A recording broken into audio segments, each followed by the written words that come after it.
actors in this town, but no talent. Oh, why did I ever leave New York? Okay, fine, but warm weather does not make up for everything.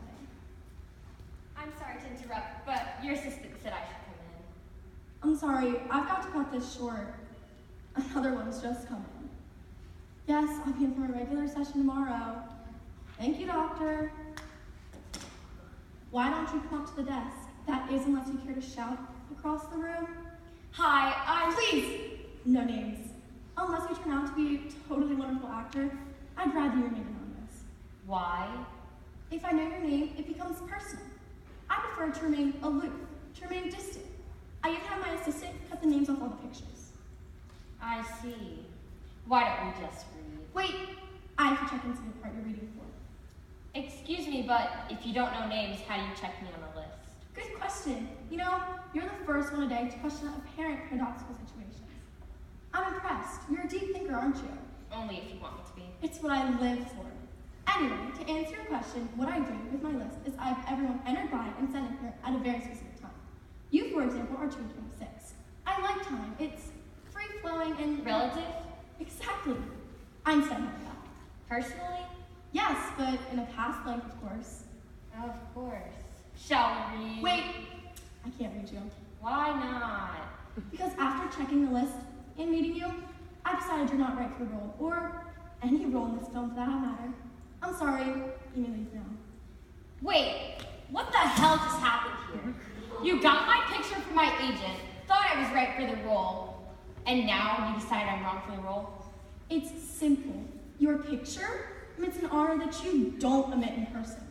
It'd be quite the disservice, not to mention a cosmic disaster, if I were to read you. I'll take that chance. I won't. Fine, whatever. I'm out of here. And if I were you, I'd take some acting classes before I ever auditioned again. You're still a little green.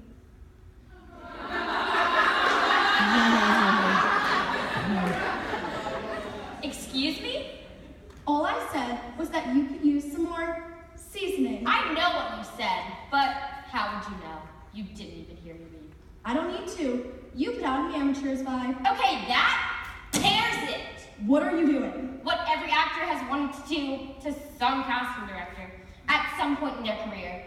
Oh my God, you're gonna hit me. Actually, I was just going to tell you off. But let's hold on to that hitting thing. It may come in handy. If you touch me, I'll sue. Oh, do they have lawyers on your home planet? Never mind. Just sit your lame behind down in the chair. I'm not going to touch you, but you're going to get an earful from an indignant actor. Now, where the hell do you get off treating me like this? Well, Shut up! It was a rhetorical question. I'll have you know, I take my craft very seriously. I took the day off to properly prepare, went to my acting coach for 2 4-hour private sessions, and I don't plan on having all of that flushed down the toilet because all of a sudden you don't feel my aura is correct. may I talk now? Only if you can remain on this astral plane. Fine. In the months that I've been a casting director, Months! yes, many months. Anyway, in that time, I found that the actors best suited for a role are the ones that ooze the part from their hearts, ooze the part from their souls, ooze the part from their very pores. See, this is where we have a problem. Most people I know wouldn't want to ooze anything from their pores. As a matter of fact, most people I know would prefer to be ooze-free. That's probably because you only know Californians. Oh, I get it now. You're not from outer space, it's worse. You're from New York, right? Of course. Yeah, I should have known. Only people from there can be this pompous, this arrogant, this New York. And if you had only spent some time there, it might have made you a better actor. You could have soaked up the overflowing culture that fills New York. I'll have you know, I spent 3 years in New York. I left the day I was mugged, and while reporting it to the police, 2 bums peed on my foot in the police station. So you'll excuse me if I didn't find any of that cultural. And because you didn't is why you're not ready to audition for me. Oh, I'm ready. And to prove it, we're gonna read right now. But No buts.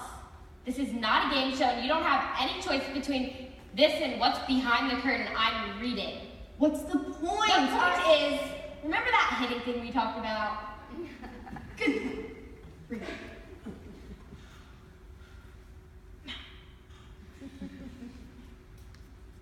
you like your check now or after your coffee? After. Very good. I'm sorry. I stand corrected. You are marvelous. Must have been that time spent in New York. It really did rub off. Well, you have the part. I've wanted to do this for a really long time now. You can take your part and stick it. It pays off scale. I think you've learned your lesson. Now, about my billing. See, this is where Zac Efron is. No.